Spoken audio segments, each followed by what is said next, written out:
Hey, everybody. I thought you were going to do us the intro this time. I Drew. was going to do the intro. Go for it. But then hey, everybody. This is Dru and Josh from Sex and Science, corresponding here at Colorado Springs Comic-Con 2018 for Project Nerd. We've got a lovely cosplay guest. I'll let her introduce herself here. Hi, I'm AlyCat Cosplay, and I'm a cosplayer. I've been cosplaying for over 10 years. Perfect. 10 years in the game. That is a long time to be cosplaying. It is a long time.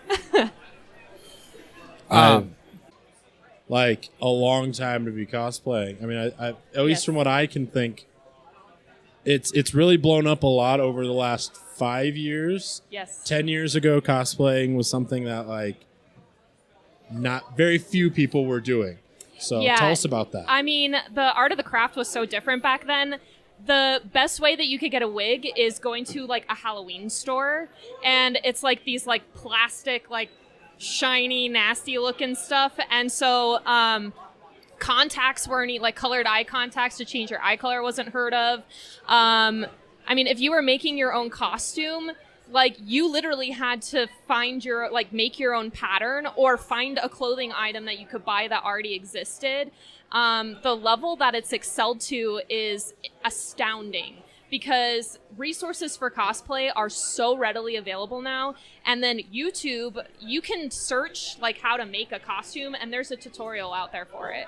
And I mean, I've embraced it. I think it's really awesome because it just makes cosplaying that much easier for me. Like, a costume like this, I was able to put together in a couple weekends. And if I was cosplaying 10 years ago, it probably would have been taking hours upon hours. The materials that would have been available to make the arm wouldn't have been available. So it probably would have been falling apart and, you know, trying to duct tape it back together or during con. So it's really awesome how far it's come along. Now, is there printed... So it looks like there's conduit cable and a thing on there, but there's also printed undershirt too as well in there? Yeah, so I have a spandex sleeve underneath, and I used acrylic paint for the fingers as well as my elbow pieces that are exposed. Yeah. Otherwise, it's EVA foam and dishwasher hose and magnets.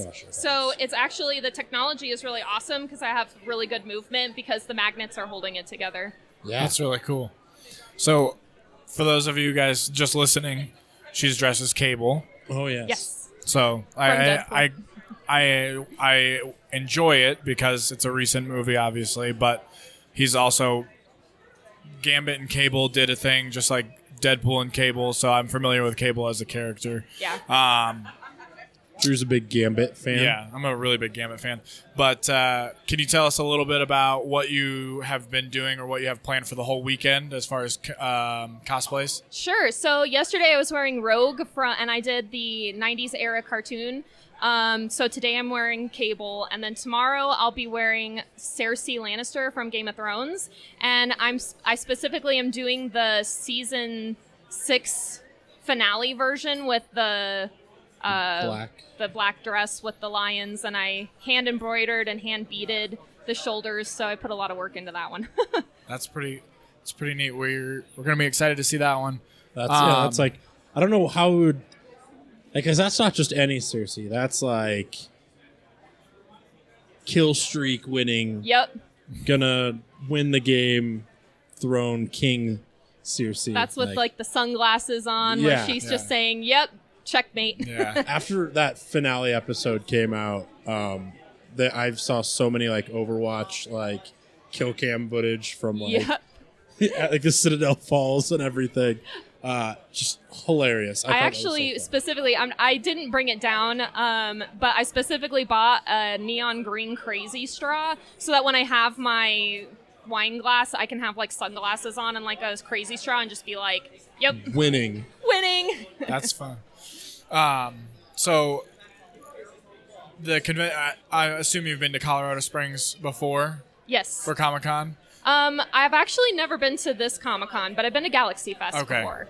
So they're doing it obviously in the mall this weekend. How do you feel about that? Do you think it's a good turnout? Yeah, so I mean, I have to say, going into it, since I was asked to be a guest here, it was kind of confusing to me because I was like, how can you have a convention in a mall?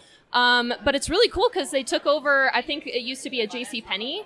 So it's like really interesting how it's laid out, and it's really cool. And the turnout here is like way beyond what I thought it was going to be. It's so packed, which is really great for me. There hasn't been this many people in a mall in a long time. In a really long time. Yeah, absolutely. So yeah, I think it's really awesome. But then again, I'm stuck behind my table. I'm not having to wait in lines, so. So when we cosplay or when we interview cosplayers, we like to, kind of ask what's your favorite that you've done, or what's one that you haven't done that you would like to do. So you want to give us those two there? Yeah, so the favorite cosplay that I've done, it's kind of tied for two. I've been cosplaying Rapunzel for 6 years now, and so I've been constantly updating that costume over the 6 years, which makes it one of my favorites because I put so much love into it. But the second one, I did Rey from The Last Jedi, and I did her battle outfit. And that one has to be a favorite because I started building it before the movie came out and was able to get my hands on a lot of confirmed screen-accurate fabric from the film. So it's just kind of a favorite because it's pretty screen-accurate. As far as one that I would dream of doing... that's kind of a hard one because I usually try to go for whatever I really want to do. But something that would be really cool is ever since I was really young, I always wanted to be Isla Sectra from Star Wars. So that was one that I think would be awesome just because I've been wanting to do it since the movie came out. That's awesome. I think one of the things that you said in there that I picked up on, anytime like you just want to do something, like that's the one you do. Yes. Like it's not like you're like, oh, I want to do this, but I'm gonna put it off and like do that. I'm gonna wait. You're just, I'm gonna do it. Yes. And I think that's awesome for people out there cosplaying to just, if you have something you want to do, just do it. Like. Well, and a lot of people have been stopping by my table and being like, I've always wanted to get into cosplay. How do you do it? And I'm like, well, just start somewhere.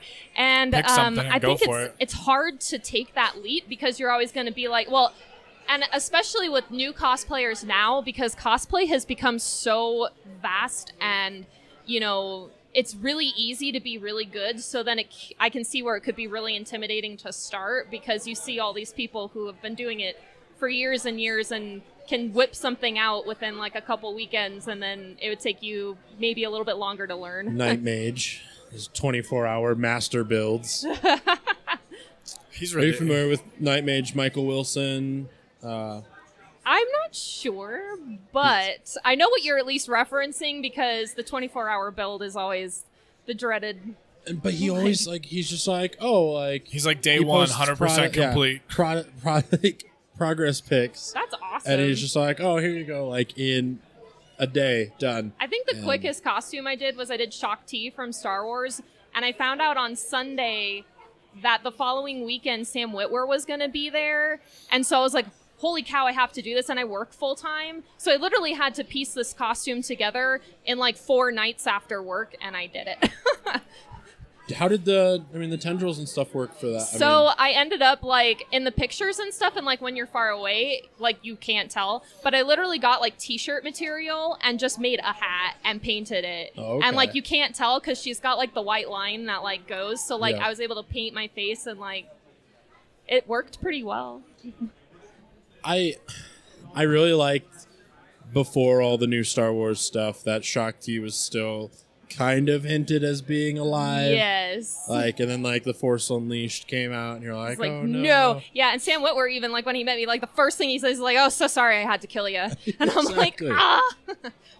I recently, someone asked me, like, what's the last game you played? And I was like, well, I put both The Force Unleashed and Force Unleashed 2 back in the Xbox and played that for a while. Like, they still hold pretty good test They of really time. do. I haven't played the second one, but I love the first one so It's much. beautiful. And even on the Xbox One, you get like the remastered versions of those games. That's awesome. So I mean, it's way better. I mean, to think I was like on a 360, I thought this was the greatest game ever, and then I put it on my Xbox One, and I'm like, this is still awesome. Yeah, So. that's cool. So do you have any, before we wrap up, do you have anything that you'd like to plug as far as social media or anything? Sure. So I go by AlyCat Cosplay. If you search that, it's ALYCAT. And you can find me on Facebook, Instagram, Twitter. And I even have a YouTube where I do makeup and costume tutorials for people. Perfect. Awesome. Well, thank you for being on Project Nerds, Nerdcast / Sex and Vlog Science stream deal. live stream going on here. We're still working on the branding for this, honestly. That's fine. Like, half the booth says Sex and Science, half of it says Project Nerd. That's fine. Thank I mean, you it's so really much for just having Project me. Nerd. Just Project Nerd, that's it. All right. And thanks for being at Colorado Springs Comic Con. Yeah, absolutely. Well, thank Yay. you.